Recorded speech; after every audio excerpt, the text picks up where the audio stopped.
Sí, sí. Okay.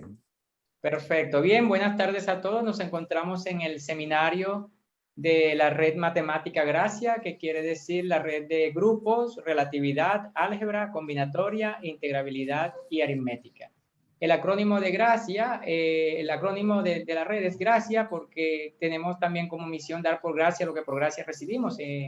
Muchos de nosotros están interesados en generar una escuela, dejar un legado, ¿verdad? Y formar estudiantes, y la mayoría de los que estamos aquí, por lo menos hemos tenido un estudiante que se ha formado con nosotros y que ha llegado muy lejos. En el día de hoy, nuestra moderadora va a ser la profesora Orieta Liriano. Así que, Orieta, tienes la palabra. Muchas gracias, Primitivo. Esta tarde vamos a compartir con el doctor Ismael Gutiérrez García. El doctor Ismael Gutiérrez García es profesor titular de la Universidad del Norte, Barranquilla, Colombia. Es egresado notable del programa de licenciatura en matemáticas de la Universidad del Atlántico, Barranquilla también. Tiene un magíster en matemáticas de la Universidad del Valle. Doctor con Giovanni Tuvenes, Universidad, promoción de matemática e investigador reconocido por el Ministerio de Ciencias de Colombia. Sus líneas activas de investigación son clases de álgebra de dimensión finita, clases de grupo finito soluble, matemática discreta con aplicaciones y análisis PADISO. El doctor Gutiérrez García ha realizado varias estancias postdoctorales en instituciones tales como en Berlín, en la Universidad de Bonn y en la Universidad de Mainz. Ha recibido varios reconocimientos, entre ellos el del doctor profesor distinguido de la Universidad del Norte y el premio como director de mejor trabajo de grado, concurso Otto de Brains. Ha sido director de trabajos de grado, tanto en maestría como en tesis de doctorado. Realmente nos sentimos muy orgullosos de poderte tener aquí para que puedas compartir con nosotros estas ideas y nuestra conferencia de hoy, The First Graph of Definitive General Group and Application. Ese es lo que él quiere compartir con nosotros en el día de hoy. Así que, de verdad, muchas gracias y te damos toda la plenitud para que comience con tu charla. Muchas gracias, Ismael, por estar con nosotros. Vale. Muchísimas gracias, profesora Orieta. De verdad es un placer para mí. El profesor Primitivo, también agradezco muchísimo la invitación para participar en el seminario. Le decía al profesor Primitivo en la mitad de la semana, o al inicio de la semana, al fin de la semana pasada, que tenía mucha ilusión con esta charla porque es un tema que todavía no se ha publicado y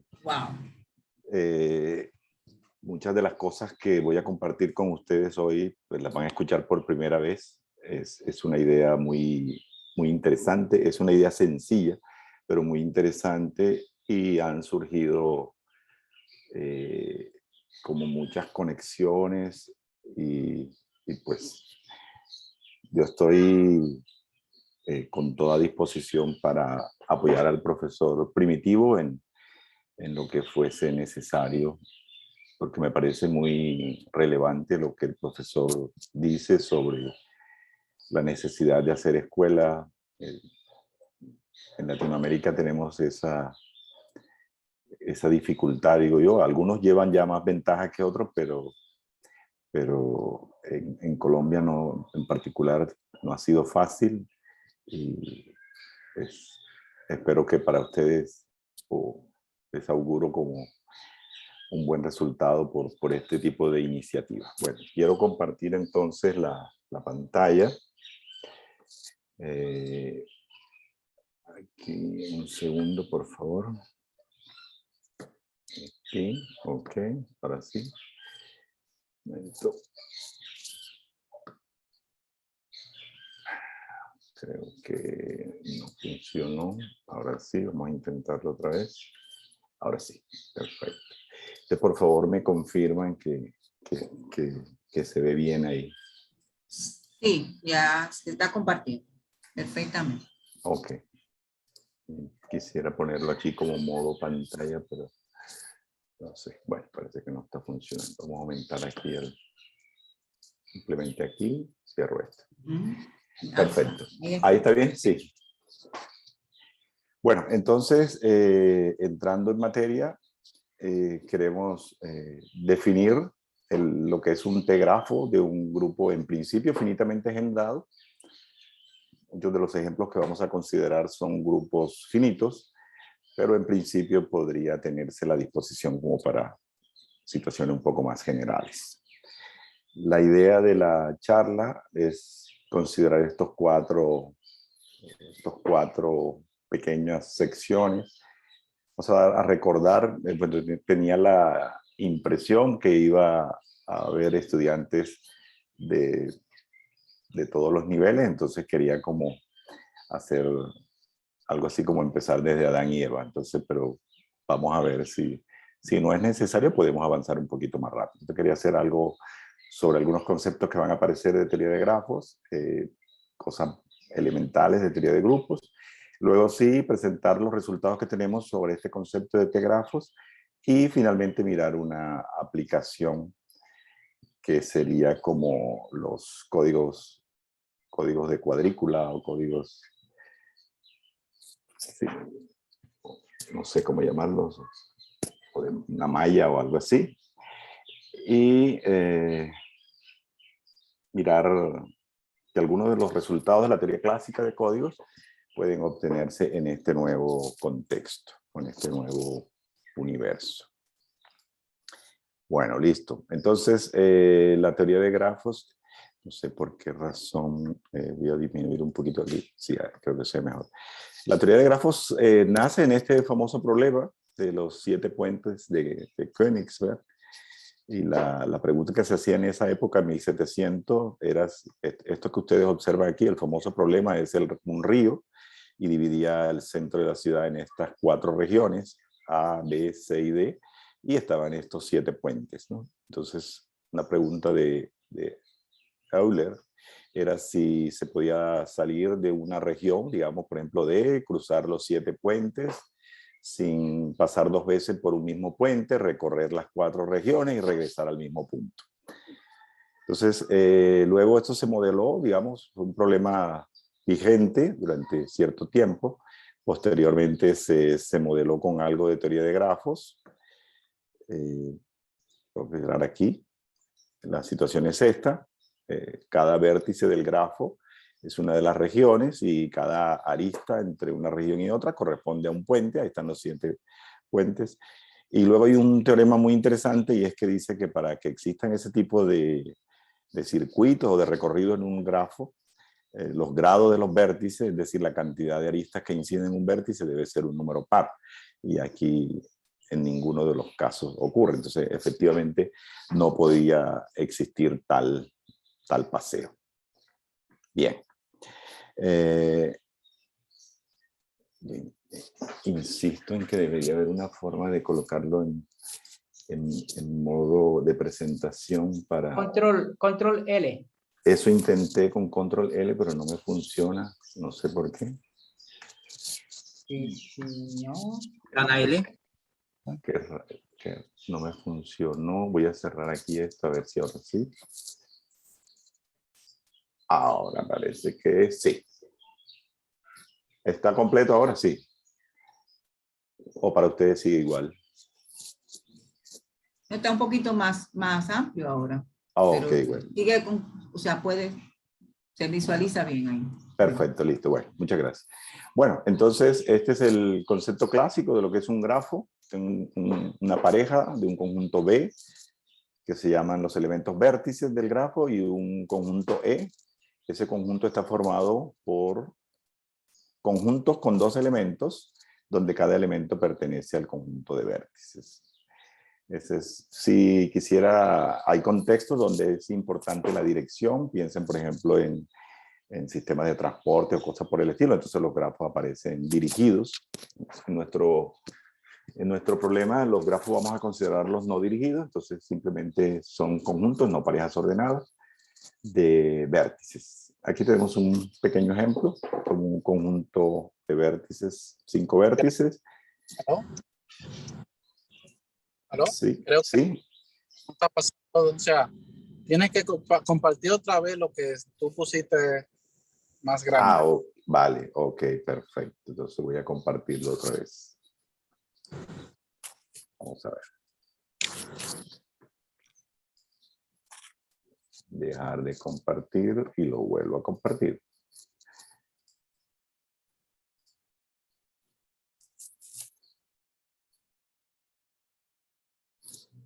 Ahora sí, mejoró.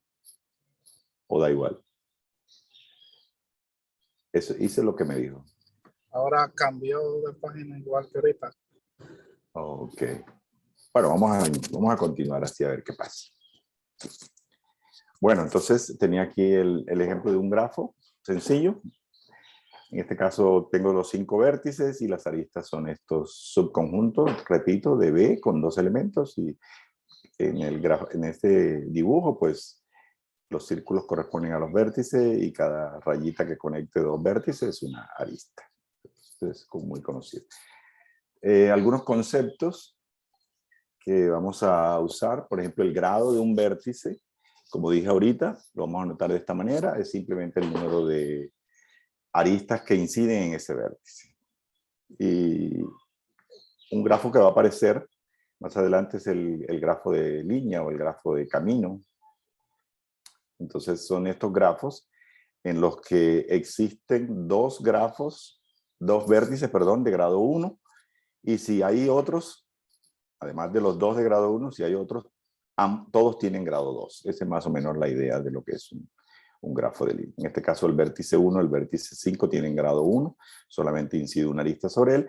Además, hay 3 vértices más y cada uno de estos, B2, B3 y B4, tienen grado 2. Entonces, esa es la forma o la definición de un grafo de línea. Perdón, profesor Ismael, ¿hay algún grafo, algún dibujo de grafo? Porque solamente vemos definition y termina hasta connecting it. Sí, sí. Yo aquí estoy viendo otra definición y estoy viendo el dibujo. Ya sé qué está pasando, que está compartiendo es una pestaña. Ahora sí se ve. Ok, bueno, vale, vamos a dejarlo así. Vale. Listo, perfecto. Si cierro esto aquí, ¿mejora o queda igual? Mejoró mucho. Ok, perfecto. Listo, entonces, esto es lo que estaba intentando aclarar, pero bueno, no tenía la ilustración. Creo que ahora es más o menos clara la idea, ¿no? Bien. Bueno, otro concepto que va a aparecer es el de producto cartesiano de 2 grafos. Entonces, pensemos que tengo dos grafos, G1 y G2, conjuntos de vértices respectivos B1 y B2 y conjuntos de aristas E1 y E2. Entonces voy a definir el producto cartesiano de esos 2 grafos como un nuevo grafo cuyo conjunto de vértices es el producto cartesiano entre los conjuntos de vértices de los grafos G1 y G2, y voy a decidir que 2 puntos, U y B y X y Y, son adyacentes si se cumple alguna de estas 2 condiciones. La primera, que U sea igual a X, digamos, podemos pensar en que estoy vertical, y que en el grafo 2, B y Y sean adyacentes. O al revés, estoy en modo horizontal y que los vértices U y X sean adyacentes en el grafo 1. Entonces, eso va a dar como origen a esta grid, a esta red. Entonces, pensemos, por ejemplo, si aquí voy a llamarlo así, en el eje X tengo un grafo de línea G1 y en el eje Y tengo un grafo de línea G2, por ejemplo. Según que sería como el caso más sencillo. En este caso, el producto cartesiano va a terminar siendo como si colocara una bolita de esa en cada esquina de la malla. Ese sería el producto cartesiano de los 2 grafos. Y eso es relevante para lo que vamos a hacer. Por eso elegí ese ejemplo, porque cuando hablemos de los T-grafos para grupos abelianos, dado que los grupos abelianos van a poder descomponerse como producto de cíclicos, y los grupos cíclicos van a tener asociados T-grafos que son grafos de línea o grafos de camino, entonces las grid van a aparecer para los grupos abelianos. Entonces, el ejemplo es colocado a propósito.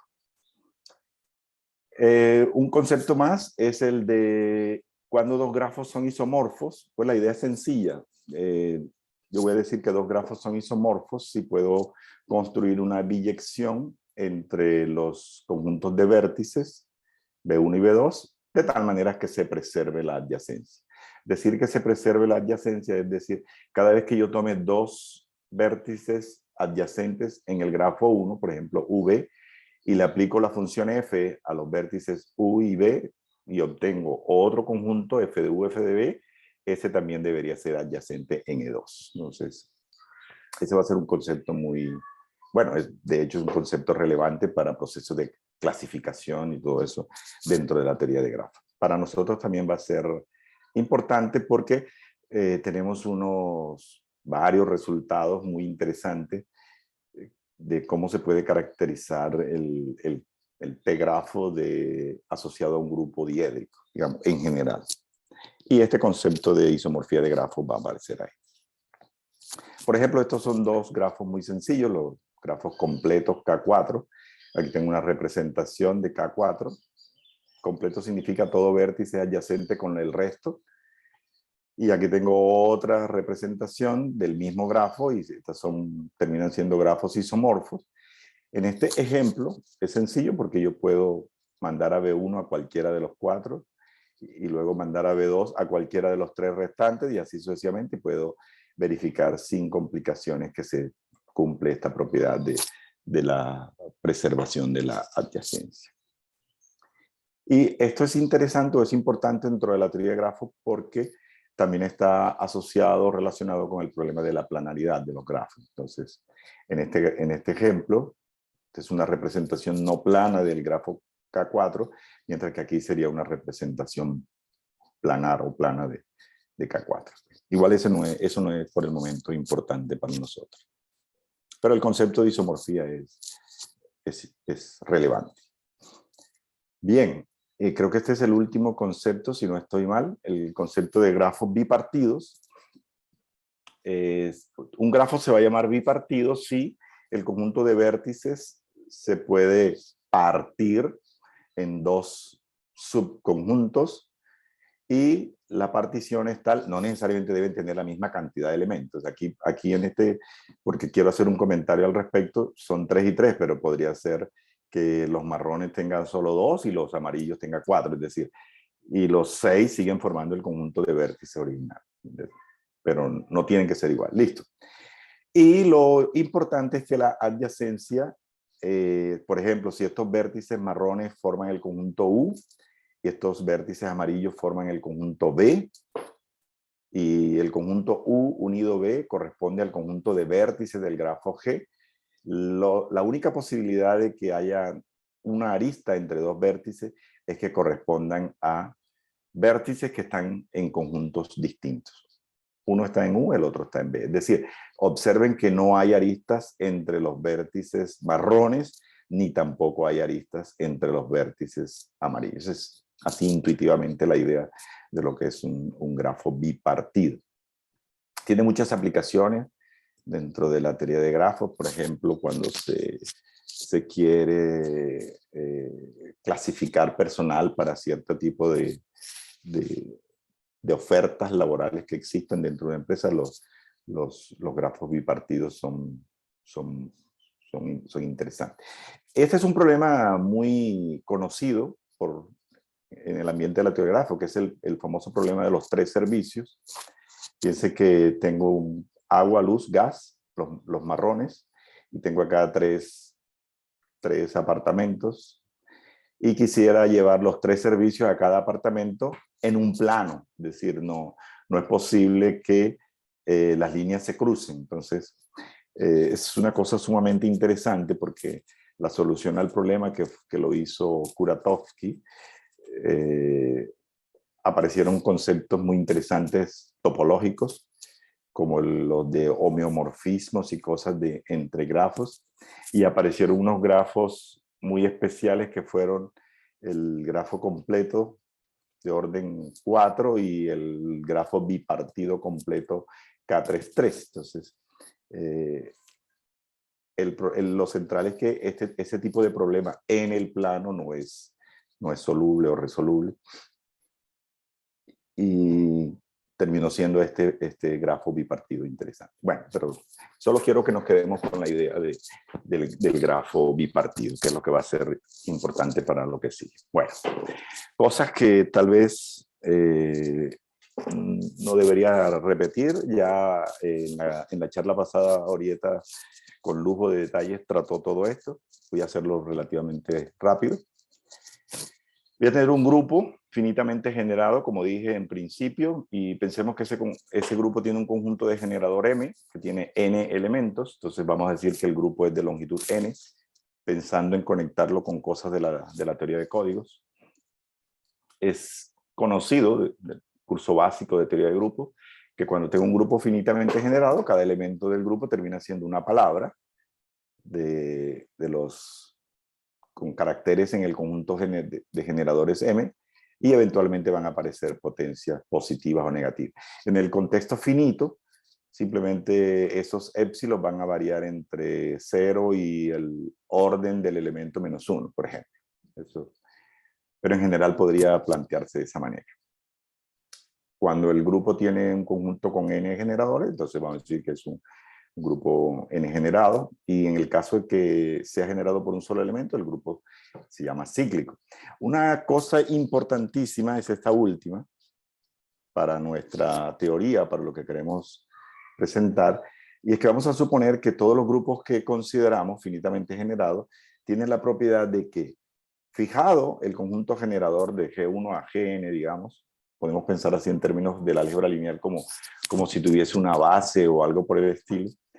Cada elemento del grupo puede expresarse como un producto, y observen, de los n elementos generadores con ciertas potencias, es decir, eventualmente algunos potencias 0, pero todos los elementos. Ahora, bien, cualquiera podría decir, es un poco pretenciosa, sí, pero no es tan delicado. Por ejemplo, si uno piensa en el grupo simétrico de grado 4, se puede generar con una permutación, con una transposición y con un 4 ciclo, pero los 24 elementos no podrían expresarse en términos de potencia de esos dos elementos. Pero agregando un tercer ejemplo, por ejemplo, un 3 ciclo, tendría 3 generadores y el grupo perfectamente, los 24 elementos pueden representarse de esa forma. Entonces, no es tan delicado, no es grave la cosa.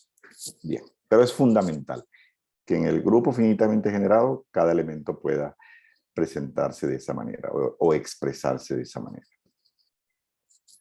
Bien, olvidé decir al principio, bueno, no sé si el profesor Primitivo podría decirme cómo es el protocolo, si las preguntas se hacen al final, pero no me incomoda si a lo largo de la charla me interrumpen y hacen preguntas, pueden sentirse en total libertad, es decir, no hay ningún problema, no es necesario esperar hasta el final.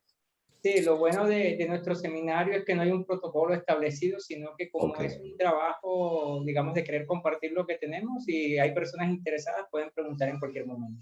Perfecto, vale, muchas gracias, profesor. Bueno, 4 ejemplos importantes.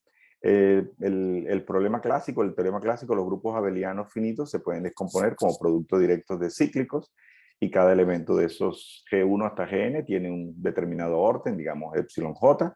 Entonces cada elemento del grupo perfectamente puede escribirse en la forma que dije antes. Si considero un grupo diédrico, ya sabemos que esto es como un grupo de simetría de un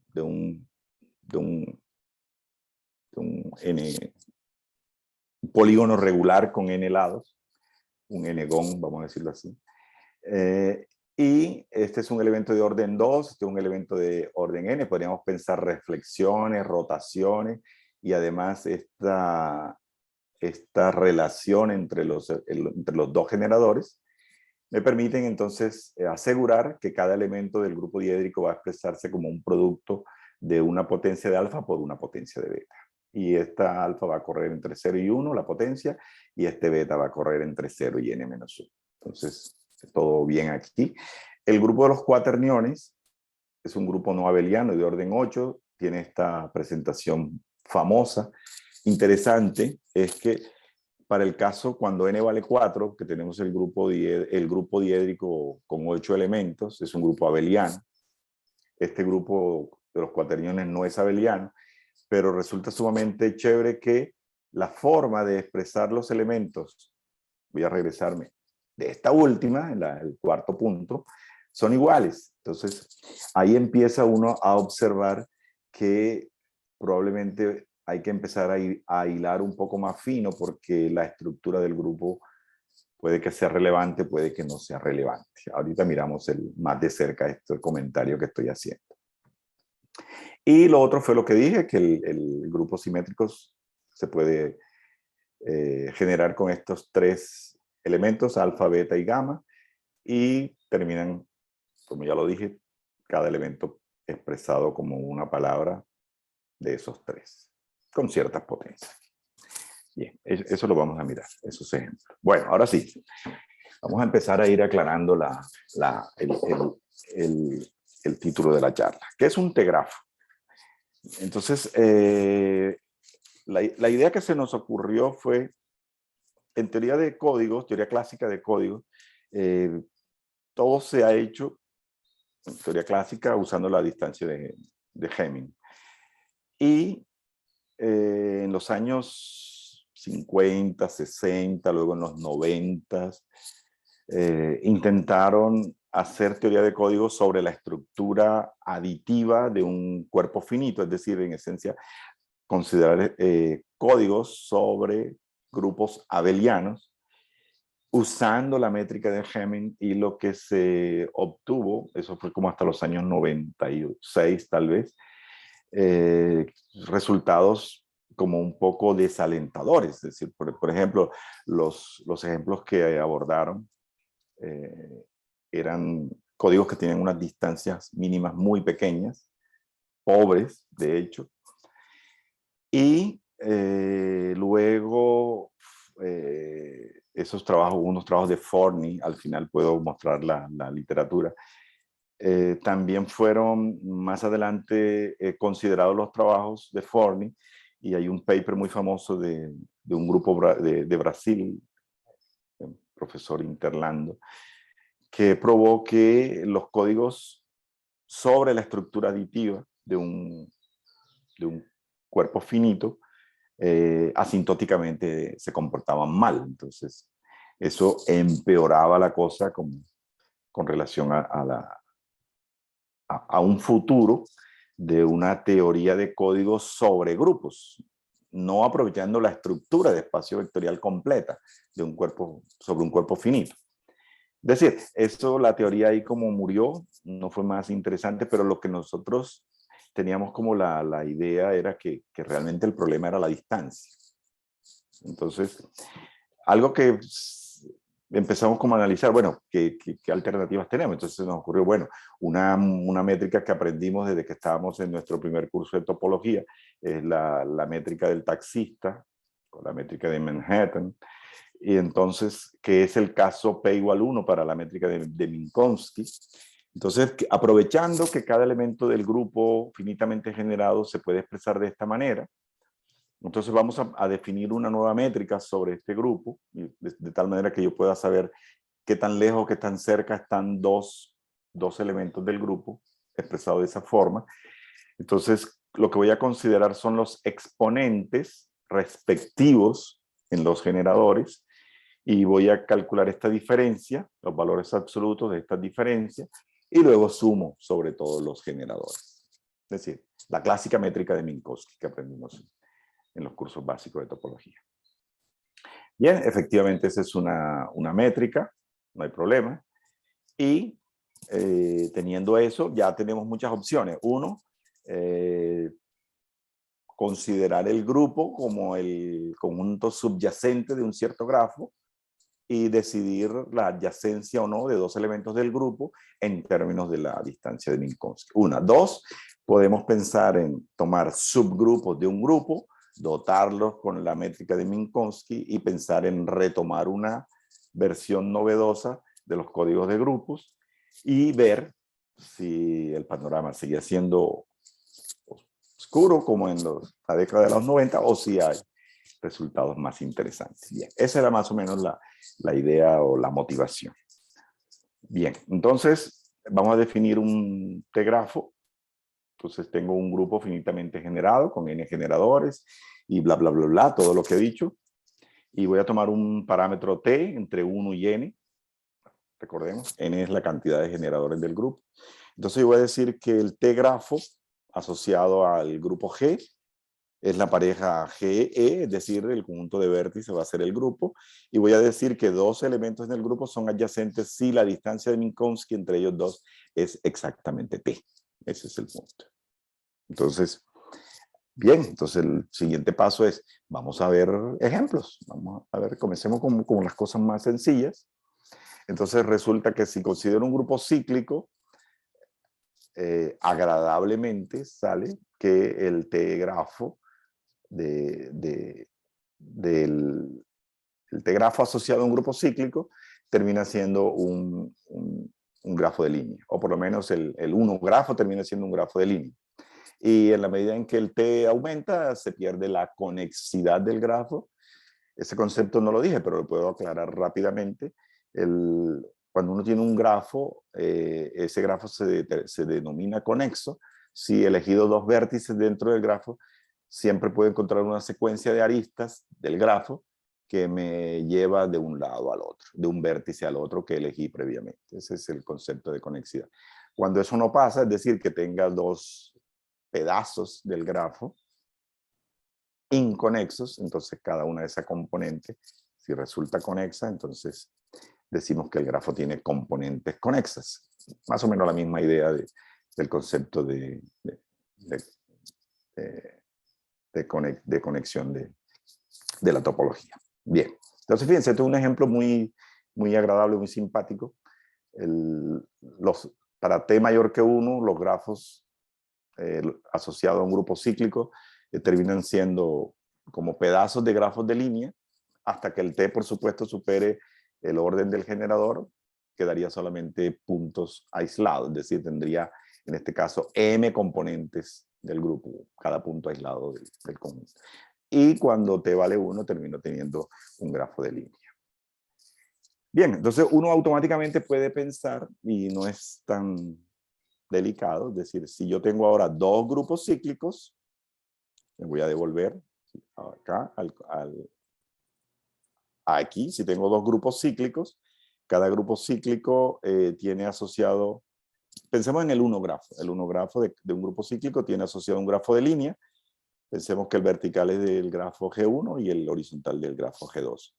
Entonces, si considero el grupo abeliano que termine siendo producto directo de esos dos grupos, va a resultar que el grafo asociado a ese grupo abeliano va a ser ese producto cartesiano que definimos al principio, es decir, la malla completa con los puntos dorados, uno en cada vértice del cuadro. Bien. Y si tengo tres, por ejemplo, aquí este sería C2, cruz, C4, cruz, C3. Ese sería, podría pensar ahora en una malla 3D. Pensemos, una malla 3D. Entonces tiene sentido ahora pensar también en códigos, como cada punto de esos verdes va a ser una palabra del código, y me puedo mover así con la métrica del taxista entre punto y punto, y puedo medir qué tan lejos está un punto del otro, es decir, qué tan separado está una palabra de otra, y tiene sentido todo ese concepto, todos esos conceptos de la teoría clásica de código, de hablar de bolas, de hablar de esferas, de hablar de códigos. Igual eso lo voy a hacer más adelante, pero se pone sumamente interesante la cosa. Y podría incluso pensar en, si los grupos todos son cíclicos del mismo orden, podría pensar ahora tengo algo así como un cubo de Rubik, por ejemplo. Y podría jugar con mucha combinatoria para saber cuántos elementos hay en una bola de Minkowski fijada en un punto. Lo interesantísimo de todo esto es que en la teoría clásica de códigos, cuando uno toma una palabra dentro del código con la distancia de Hamming y hace una bola o una esfera, resulta que la cantidad de elementos que hay dentro de la esfera es independiente del punto que elegí. Todas tienen la misma cantidad. Y acá eso por completo se pierde. Es decir, si tomo una esfera, me estoy desviando un poquito, pero no importa, porque igual después lo voy a conectar. Si tomo un punto aquí, de radio y centro aquí, y quiero tener radio 1 de Minkowski, podría llegar aquí, podría llegar acá, podría llegar acá. Pero si me fijo aquí, podría ir aquí, aquí, aquí y acá. Observen que la cantidad de elementos son distintos. Entonces, hace que la cosa se vuelva muchísimo más interesante.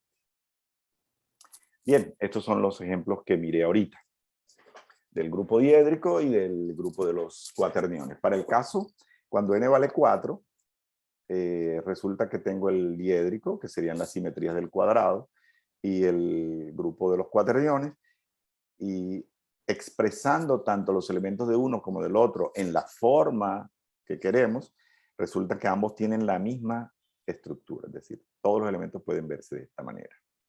Entonces, importante, positivo o negativo, pero es importante, los grupos, a pesar de ser uno abeliano, uno no abeliano, van a tener asociados los mismos t-grafos. Entonces, como para tener la cosa ahí pendiente de que lo que uno desearía en el futuro es que la estructura del grupo fuese impactante sobre el grafo. Pero, bueno, todavía no se sabe. Vamos a ver qué puede pasar. ¿Qué se puede decir al respecto? Bien, entonces aquí hicimos la tabla de distancias de Minkowski para estos dos grupos, para D8, para D4, perdón. Ahí, bueno, no hay uniformidad con respecto. El grupo diédrico de las simetrías del cuadrado y Q8, la tabla de distancias sí es la misma. Bien. Aquí tengo una ilustración de cómo quedarían los grafos. Fíjense, para el caso t igual 1, el grafo es el mismo y resulta que es un grafo bipartido.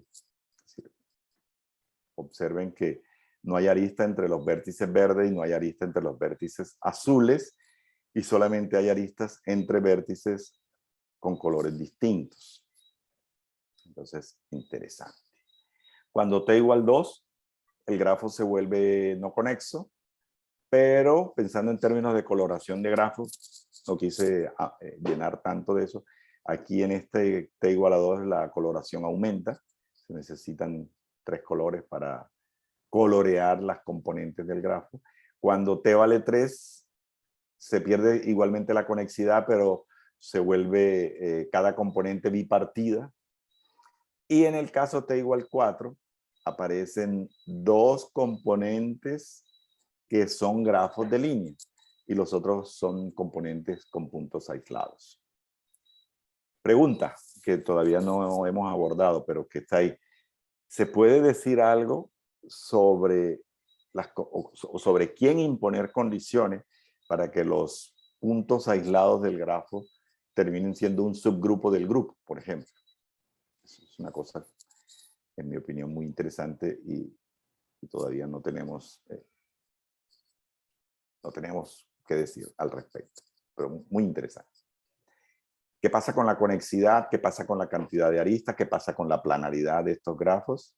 Bien, para el caso del grupo diédrico, vamos a presentar unos resultados, en mi opinión, muy, muy bonitos.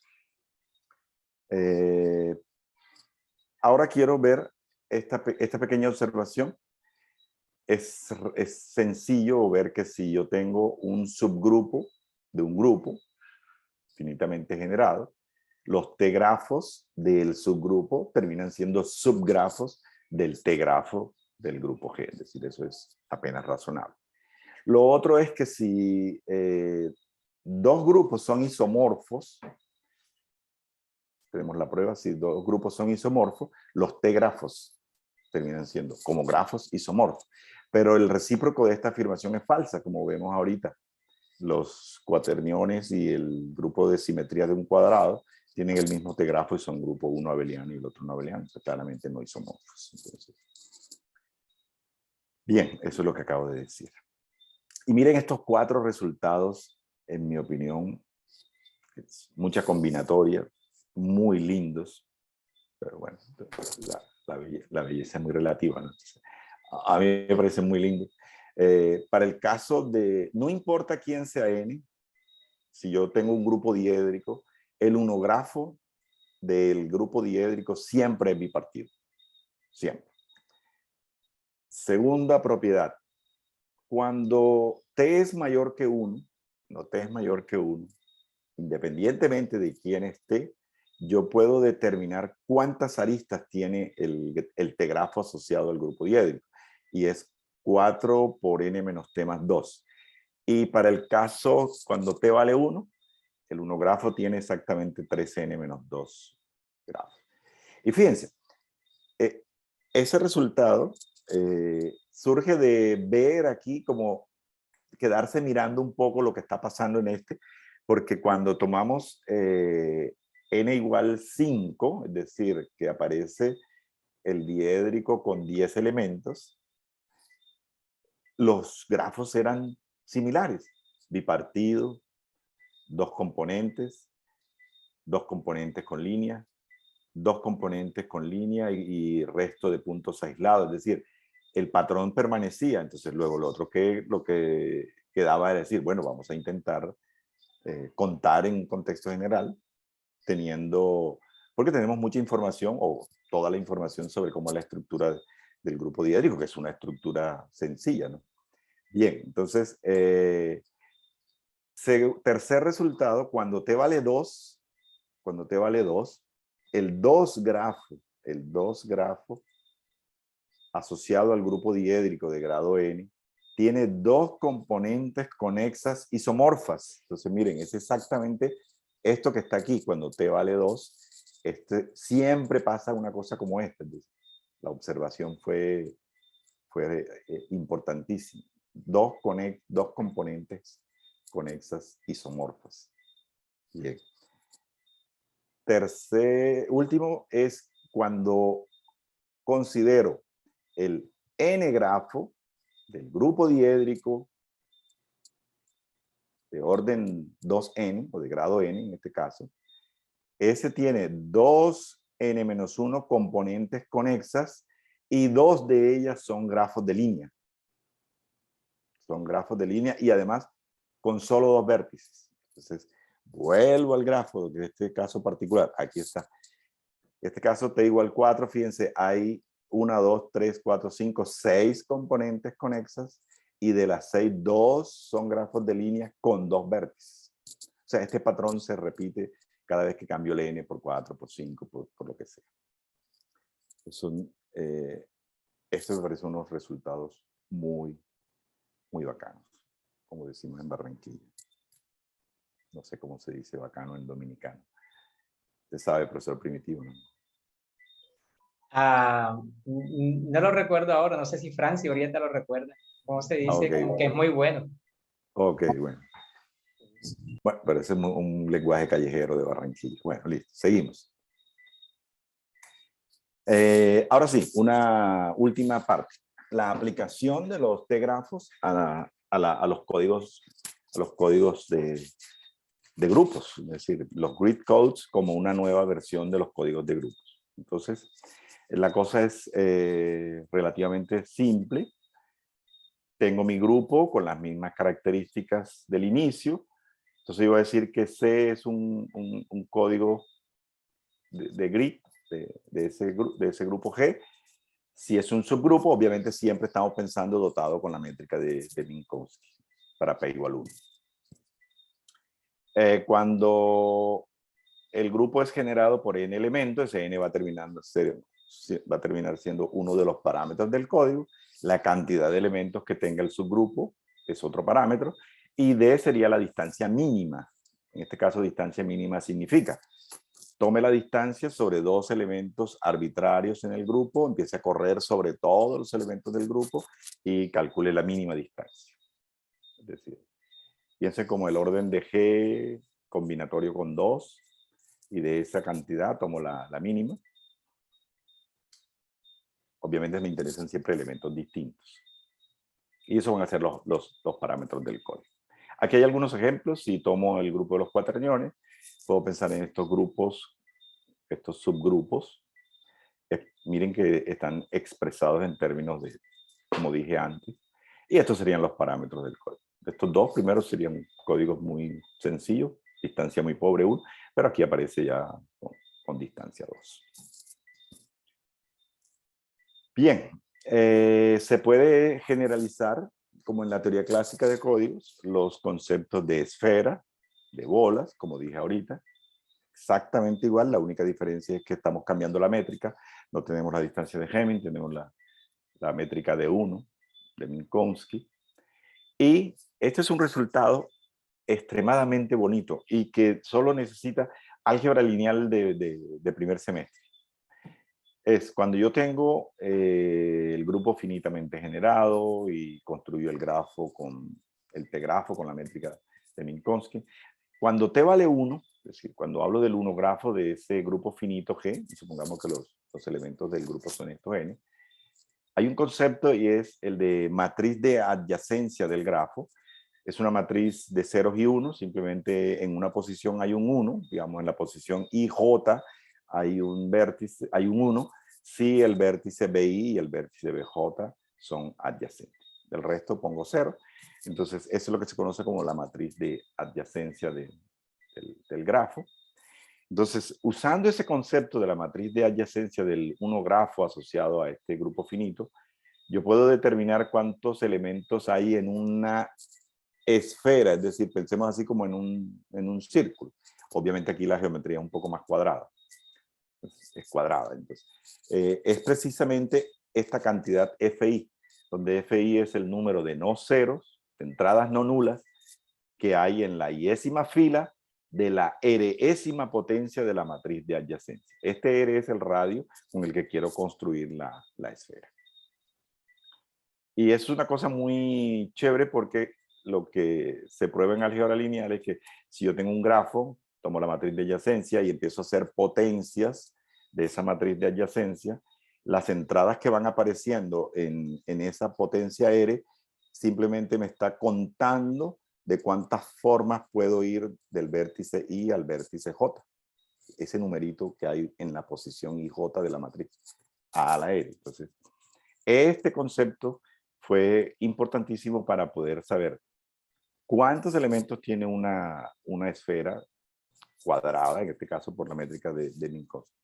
Y obviamente eso redunda en que yo puedo saber cuántos elementos tiene inmediatamente una bola en este universo de la métrica de Minkowski. Simplemente pongo a correr sobre todas las filas de la matriz de adyacencia más el centro de la esfera. Es decir, a distancia 1, a distancia 2, que serían las potencias de la matriz de adyacencia, más este 1 corresponde al centro. Bien, este concepto tiene una trascendencia y es que ya permite abrir espacio para hablar de decodificación, de codificación dentro de este nuevo universo de códigos sobre grupos. Bien, estos resultados que voy a presentar para ya ir finalizando son clásicos, cotas clásicas dentro de la teoría de códigos de bloques, también se conoce como teoría clásica de códigos.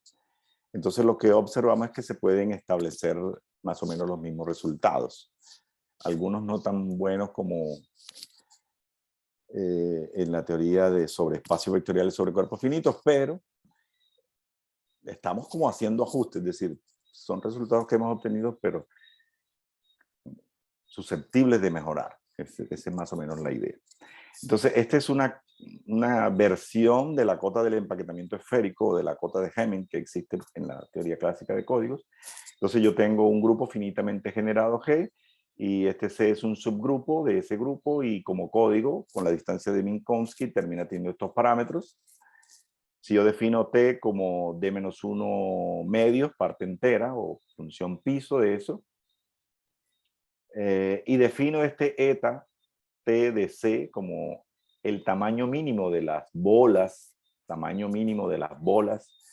que yo puedo construir centrando en elementos del código, o el mismo eta T centrando en elementos del grupo, dos parámetros.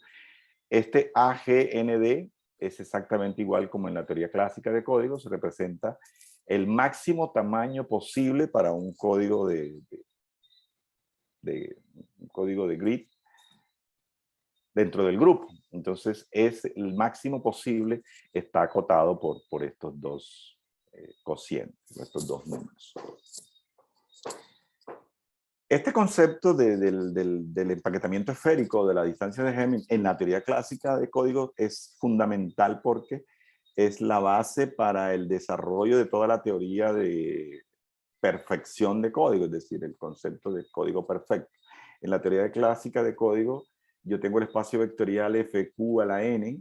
FQ es un cuerpo finito, es decir, una extensión de FP, donde P es un primo, y tomo un subespacio vectorial de ese espacio vectorial n dimensional, y luego empiezo a construir bolas centradas en puntos de ese código.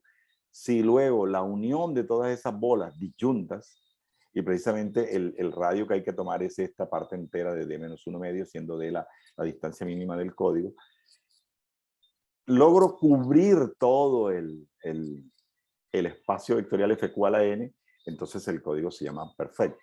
Y eso es muy importante, eso es central. ¿Por qué? Porque al ser las bolas disyuntas, en un proceso de codificación, cuando yo recibo una palabra y quiero decodificarla, esa palabra puede que no corresponda a un elemento del código, pero cae dentro de alguna de las bolas, y como solamente dentro de la bola el centro corresponde a un quote-word, entonces la decodificación sería inmediata. Es decir, este concepto de la perfección de códigos es chévere. Y es un problema matemáticamente resuelto de la clasificación de los códigos perfectos cuando se tienen alfabetos soportados en cuerpos finitos. Es decir, lo que todavía está más o menos abierto es qué pasa si es posible construir códigos perfectos con la métrica de Hamming sobre alfabetos que no están fundamentados en cuerpos finitos, en espacio vectorial sobre cuerpos finitos. Bien, teniendo esta versión del empaquetamiento esférico, nosotros también podemos entonces hablar de cuando un código de grid es perfecto. Entonces simplemente vamos a decir que es posible encontrar un radio T, este T está asociado al T grafo, por supuesto, de tal manera que las T bolas, si son bolas de radio T, centradas en elementos de C, forman una partición del grupo. Fíjense, en este caso el grupo está siendo el equivalente del espacio vectorial n dimensional sobre el cuerpo finito. Aquí tenemos un ejemplo muy sencillo como para ilustrar la idea. Tomo este grupo finitamente generado con estos dos elementos y esta presentación, y tomo este código. Entonces, lo que hago aquí es colocar en esta grid todo el grupo, los 8 elementos, y los elementos del código. Fíjense que está el 1, el x cuadrado y el x cuadrado y. Creo que aquí debí intercambiar el 1 con el y. Entonces, observen que las esferas con radio 1, en este caso, el t termina siendo 1, la distancia mínima es 3 de este código, y esto daría 2, 2 entre 2, parte entera 1. Calculo estos tamaños, estos parámetros que eran los etas de allá. Entonces, en este caso, el código termina alcanzando este número mágico, que es este caso, y aquí repito, el 1 debería ir aquí, entonces creo yo. Entonces, este verde corresponde a una esfera, esta T corresponde a otra bola, perdón. Esta es una bola, esta es otra bola y esta es otra bola. Y observen que cuando reúno los elementos de la bola tengo todo el grupo, es decir, cae completamente bien la noción de de perfección de códigos dentro de este universo sobre grupos y con la métrica de Minkowski. Esta es otra versión, este es otro teorema clásico de código, que es la cota de Gilbert-Balchamov. También tenemos nuestra versión. La cota de Singleton, esa está como en revisión, porque es una cota muy mala, muy grande, es decir, como que todos caben ahí. Pero estamos tratando de ver cómo se hace una modificación sobre este omega 1. Este omega 1 es el máximo entre los órdenes de estos generadores del grupo, y estamos considerando un caso particular en que el grupo sea abeliano finito. Entonces, es una versión tal cual como existe en la teoría clásica de códigos, pero queremos tener mejor y ejemplos al respecto. Entonces, eso todavía está ahí latente. Y finalmente, este es el último slide. Es sorprendente para nosotros. Solo es eso, sorpresa, no estoy diciendo más. Estos son los últimos procesadores que están usándose en máquinas de alto rendimiento. Y lo sorprendente que son unos cubos, y la parte estas del procesador tienen una grid. Y aquí hay, digamos, electrónica dentro de esta grid. Asumo yo, porque no soy experto en esto, que de alguna manera la información fluye aquí dentro de esta grid. Entonces, creo yo, por lo menos para vender el trabajo, es decir, no estamos hablando de peleas contra molinos ni nada de eso, es decir, son cosas reales, es decir, no sabemos, yo no lo sé cómo se procesa la información aquí, pero estos códigos sobre grupos finitamente generados generan códigos dentro de esa malla, es decir, podría ser algo interesante. Entonces, quería culminar con eso y muchísimas gracias por la atención. Gracias, doctor Gutiérrez por García, por tu conferencia. Este es un momento ahora para las preguntas. De verdad que sí, muy interesante tu charla. Gracias. Para mí es importante. Vamos a ver una pregunta, por favor. Pueden levantar la mano y chequeamos, por favor.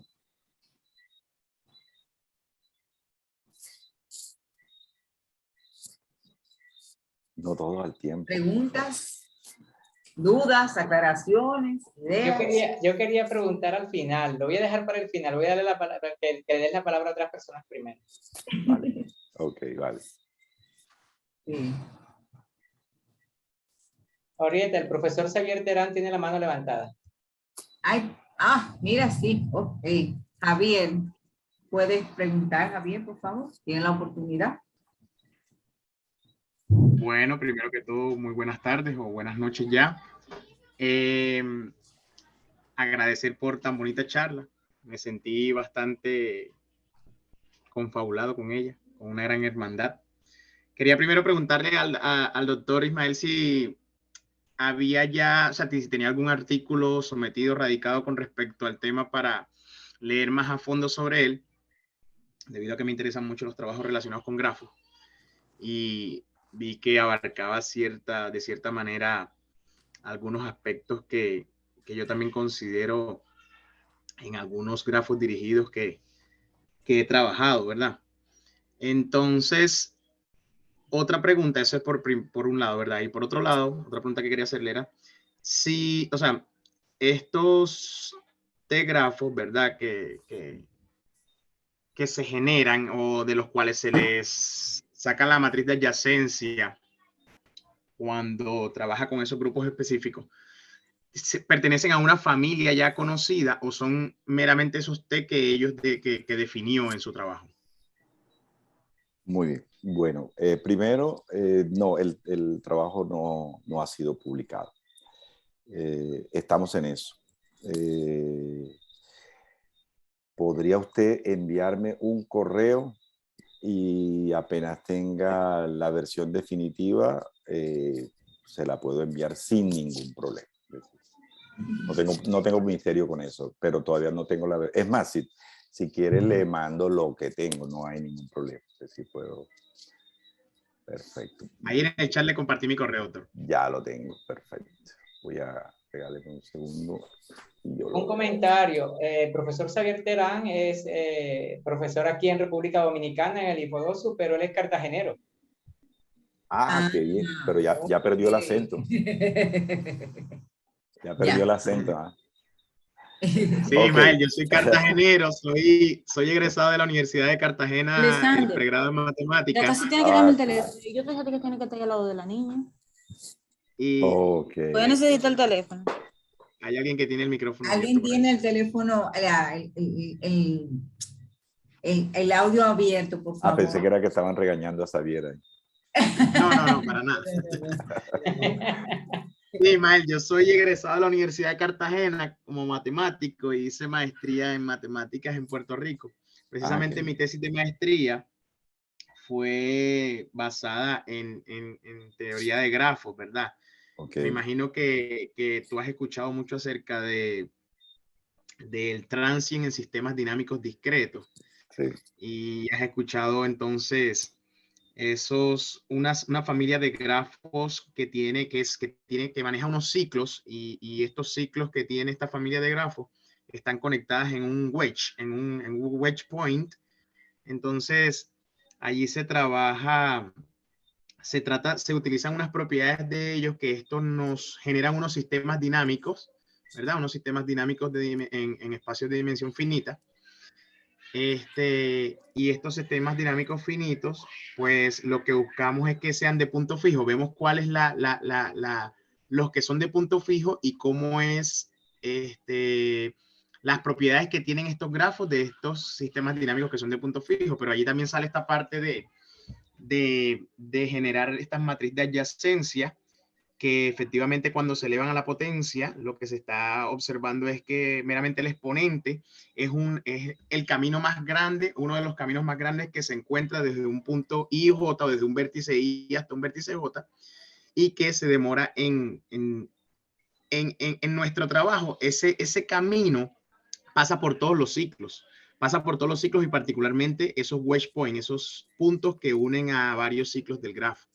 Entonces, por eso te decía que me sentí con bastante hermandad con tu presentación, porque varias cosas, aspectos de los que mencionaste, los he también manejado particularmente en algunos trabajos.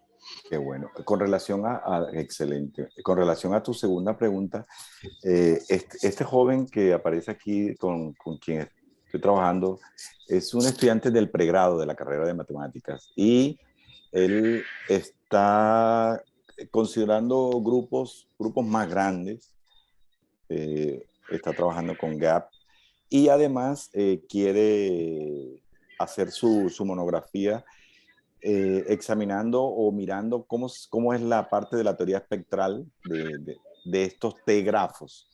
Entonces seguramente ahí van a aparecer muchas propiedades sobre las matrices de adyacencia y sobre las potencias de las matrices de adyacencia, pero repito, con grafos mucho más, grupos mucho más grandes, es decir, como para ver qué tan interesantes resultan ser los códigos, porque aquí hemos visto cosas así como muy para una clase, para una charla, pero queremos ver qué tan vendible es la idea de esta nueva versión de los códigos sobre grupos. Perfecto. Ahora que mencionas lo de gaps, ¿tienen algún código? ¿Él tiene algún algoritmo o algún sistema computacional o en algún software creado que le permita, no sé, generar grafos y las diferentes propiedades de ellos? Bueno, a ver. No lo sé, pero yo creo que con GAP se puede hacer algo. Lo que pasa es que precisamente tengo otro estudiante de maestría, y que a propósito es cartagenero también, y él está usando GAP, pero me pareció entender que existe alguna librería o algo así, pero que tiene problemas porque con ciertos sistemas operativos no funciona, que Sí, puede yo, hacer... yo particularmente, disculpa que te interrumpa, uso la librería de grafos que tiene el Wolfram Matemática, ese Ajá, software, ¿verdad? ok, ok. Que tiene vinculado, Versión Pro o versión... sí, bueno, versión Pro, pero no es mía, obviamente, Ah, no es ok. pirateada tampoco, pero es institucional de otra institución, Ah, vale, ni vale, siquiera vale, de vale. donde trabajo, pero sí trato de utilizar una bastante Pro. Y me gusta porque ella tiene ya inmerso, tiene varios códigos o maneja varias estructuras de redacción que te permite encontrar algunas, o sea, que ya están predeterminadas algunas cosas. El paquete de Es muy grafos buena, es muy buena. que ella trae es bastante completo, la verdad. Sí. Pero De está hecho, bien. nosotros Bueno, hicimos un trabajo sobre cómo encontrar cliques dentro de un espacio proyectivo, pero era más enfocado a teoría de códigos de subespacios con otra métrica. Y Wolfram fue muy importante para hacer los cálculos. Es muy poderoso, sí, correcto, pero correcto. también muy costoso. Sí. Nosotros tuvimos licencia Exactamente, eso como es por verdad, 2 eso es años nada verdad. más, ¿sí? Por 2 años. Ahora mismo no tenemos licencia, usamos GAP. Pues muy bien, muchísimas gracias entonces por tu Con todo comentario. gusto y a la orden en lo que yo pueda ayudar. Ok, gracias, doctor. Gracias, Javier, por compartir. Y vamos a ver quién más. ¿Quién más quiere hacer alguna pregunta al expositor? ¿Está lista? Si no, Primitivo, tu oportunidad. Pero Yo vamos a ver esperaba que el si- doctor Esteban dijera algo para Yo también, porque él trabaja mucho para no con voz. repetir de pronto su pregunta o algo. Si no tiene comentario. Ramón trabaja mucho con código y eso y eso. No sé si... Doctor Esteban, ¿tiene alguna apreciación o sigo yo? Oh, A ver, ahora que no conseguía ponerlo, que no conseguía conectarlo. Pues bueno, también a ver, otra biblioteca con la que hemos trabajado algo con grafos es una biblioteca de lenguaje R, que tiene una biblioteca IRAF que también permite trabajar bastante bien con grafos. No sé ahora mismo si, claro, para este tipo de problemas a lo mejor es adecuado o no, pero es una biblioteca que bueno, yo la estoy utilizando en mis clases de matemática discreta, estoy utilizando esa biblioteca y puede ser, vamos, a lo mejor puede ser útil también para este tipo de trabajos. Que desde luego, pues también GAP pues también es también seguro es una magnífica opción. Eso Bueno, era. como no hay protocolo, yo quisiera como más bien aprovechar y yo quisiera hacerle una pregunta a Ramón, si me lo permiten.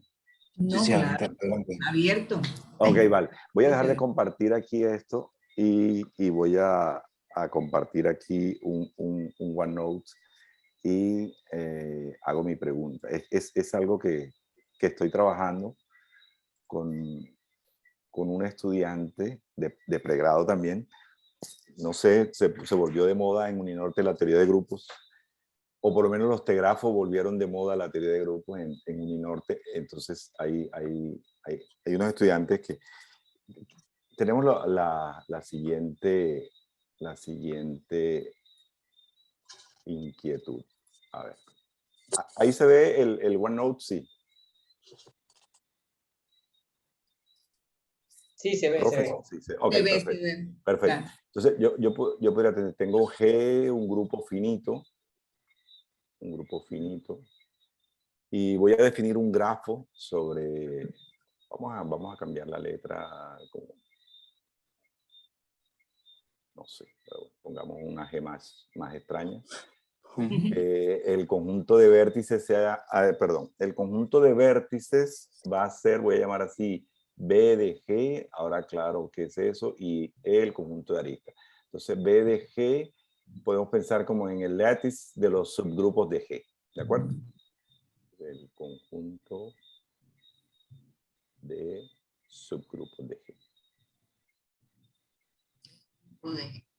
Y yo voy a decir que un par UB es una arista en ese grafo, si solamente si el grupo puede factorizarse como U por B. Bueno, este muchachito empezó a trabajar con GAP y a hacer un montón de ejemplos y cosas y está leyendo sobre factorización de grupos. Es una cosa ya descomunal. Ese es otro negocio. Y está haciendo un trabajo, en mi opinión, fantástico. Es un muchachito de 18, 19 años, 20 años, tal vez, no sé, 19, no lo sé, tal vez 19 años, menos. Entonces, la pregunta es, bueno, ¿y qué pasa si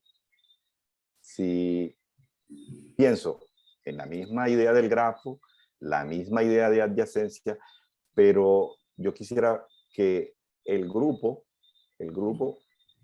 meterlo en alguna formación F, digamos. Información. A ver. Una información. Sí, entonces, decir, si Pertenece a la clase de formación. si el grupo está a priori en una formación y yo conservo esta misma idea del grafo, ¿será que uno puede decir más cosas o eso no es tan fácil de abordar? Ese es como mi inquietud. No sé si he sido claro en lo que estoy planteando. Puede plantear, pertenece al grafo, a la formación. Pero ahora, pues vamos, luego parece interesante, claro, este tipo de problemas, analizar este tipo de grafos, pues parece interesante, desde luego. Okay. Siempre es una línea, o sea, es una línea de trabajo que se ha utilizado bastante, es la de analizar grupos o propiedades de grupos a partir de grafos asociados, y este desde luego pues parece un grafo, o sea, a priori parece un grafo interesante.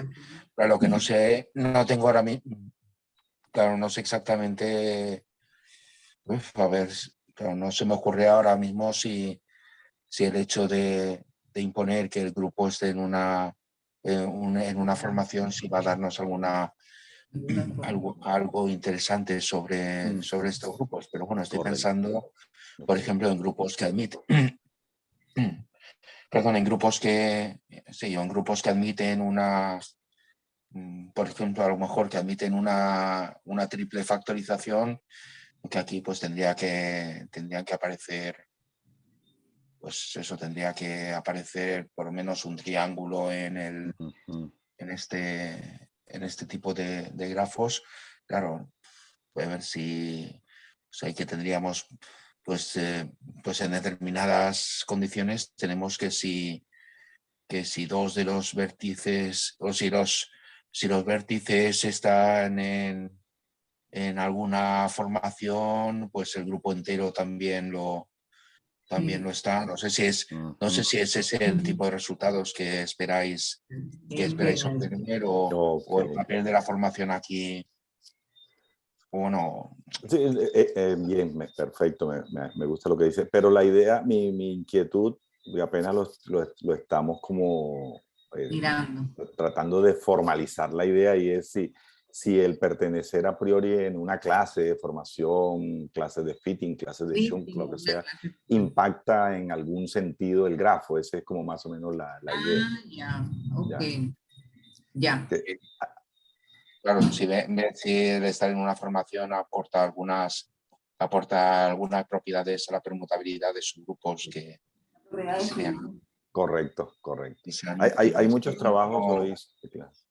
Sí, no se me ocurre. La verdad es que ahora mismo No se le ocurre nada. En blanco no tengo Vale, una vale. idea clara de si, Vale. claro, el hecho de que el grupo esté en la formación va a imponer alguna condición de este tipo. Analizarlo. Pero bueno, Ok, Habría que analizarlo, de verdad. tendría que, vale. pero, Habría pero que en fin, analizarlo. tampoco Está me parece bellísimo. para descartar, claro.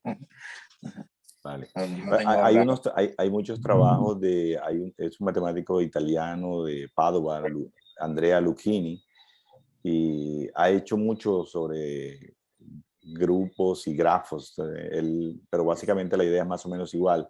Él toma un grupo G y el conjunto de vértices es el grupo y toma dos elementos en el grupo, por ejemplo, y él dice que esto es una arista, sí, solamente sí, y él, por ejemplo, a priori tiene F una formación, es un resultado que acaba de salir, creo que esta semana. F es una formación, me sorprendió. Toma dos elementos en el grupo y él dice que estos dos elementos son adyacentes si el grupo generado por estos dos elementos no pertenece a la formación. Wow. No pertenece a la No formación. pertenece a la formación. Y entonces hace toda una teoría sobre este grafo. Muy interesante. De hecho, hasta caracterizan los puntos aislados y todo eso. Que claro, que van a tener que ver aquí con el subgrupo de Fratini.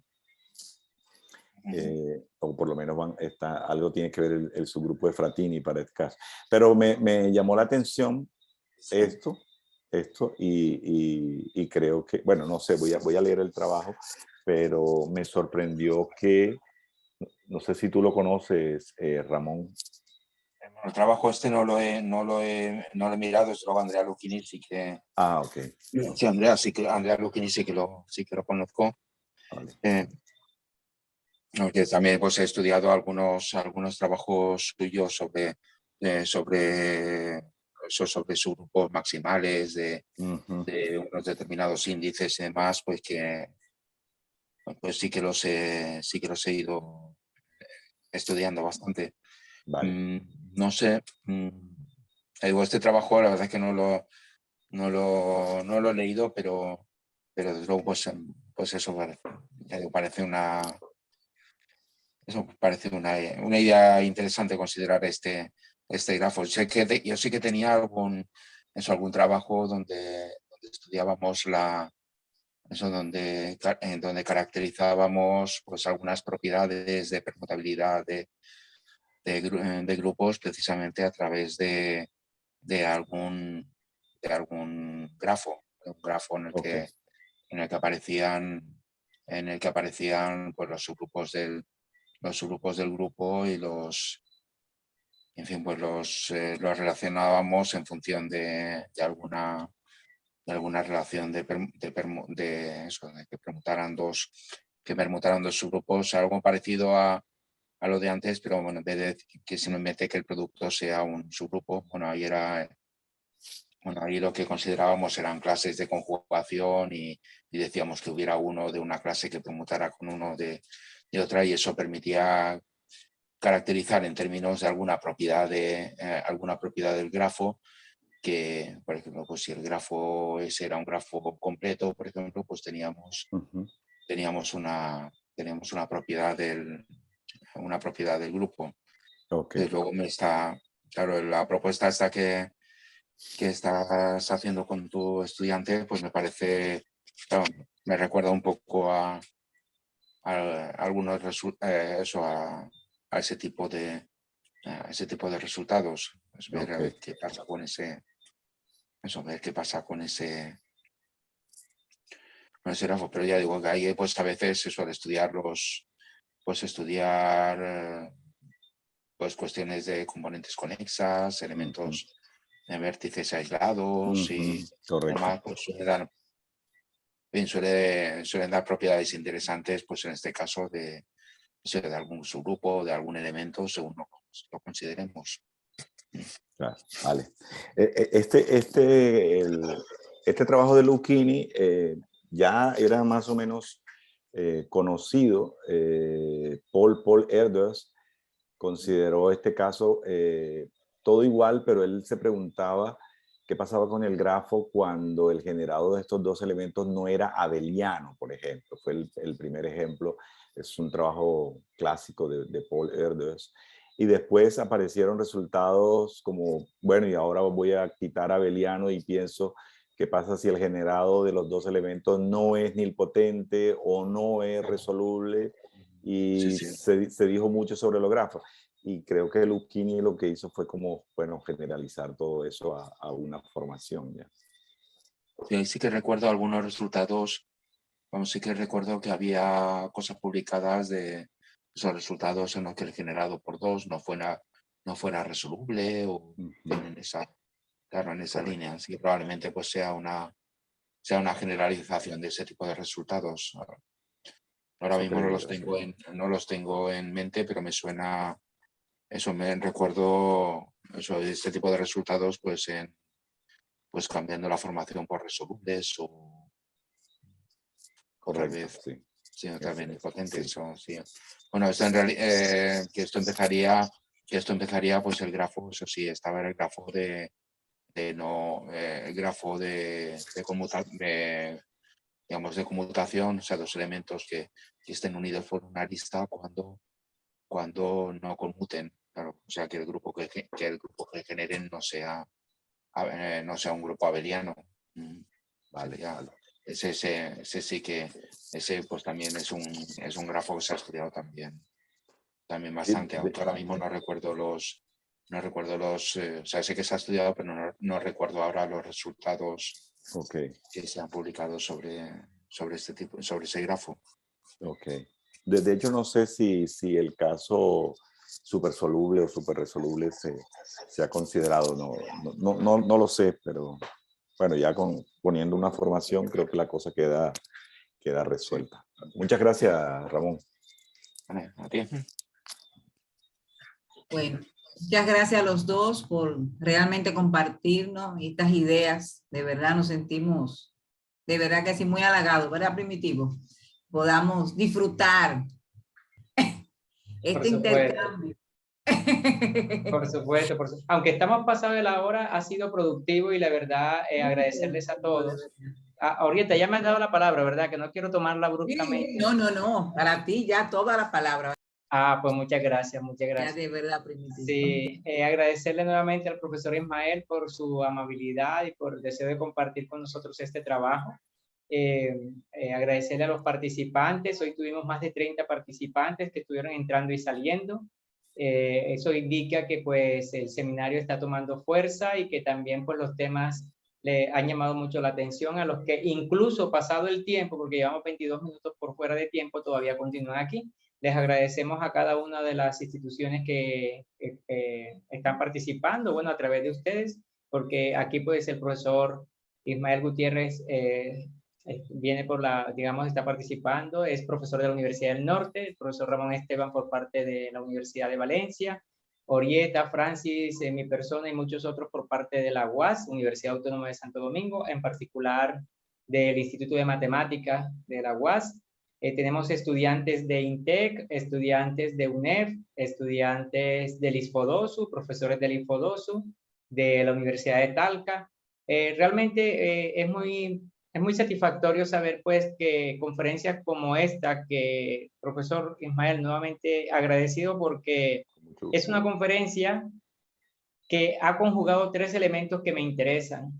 Y digo que me interesan gracias a que Orieta me rescató en la parte de teoría de grupos, porque yo estaba sumergido o estoy en la teoría de Galois diferencial, pero mi tesis de grado la hice con el profesor Jairo Charri, la tesis de pregrado en teoría de grupos, digamos generalizaciones de grupos diedro, grupos del tipo PQ, donde P y Q son primos y son prácticamente generadores, digamos, están generados por 2 subgrupos cíclicos. Entonces, encontrarme con Orieta, luego que usted esta conferencia, y yo dirigí un trabajo de grado sobre teoría de grafos y ver la conexión con código. O sea, usted ha hecho una conferencia magnífica en ese sentido, y al final, pues como dicen, cerró con broche de oro mostrando lo del Ryzen, porque dice uno, bueno, o sea, realmente tiene bastantes aplicaciones. Entonces, pues, Invitarlos a la siguiente conferencia, la del próximo viernes, ya se les estará enviando la información, e invitarlos a la conferencia, perdón, miércoles, a la conferencia del próximo miércoles, 27 de octubre, y recordarles que el primer miércoles de noviembre, que es el día 3 de noviembre, si no estoy mal, tendremos al profesor Ramón Esteban como ponente, pero no lo vamos a hacer trasnochar como está trasnochando ahora. Recuerden que el primer miércoles de cada mes es a las 11 de la mañana, hora de República Dominicana, ¿verdad? Lo cual corresponde a las 6 de la tarde o 5 de la tarde, profesor Esteban, de allá de España. Las 4 en España, que habremos cambiado la hora. Ah, vale, perfecto. Entonces, pues nada, a todos muchas gracias y bueno, voy a parar la grabación y cerraremos entonces por el día de hoy aquí.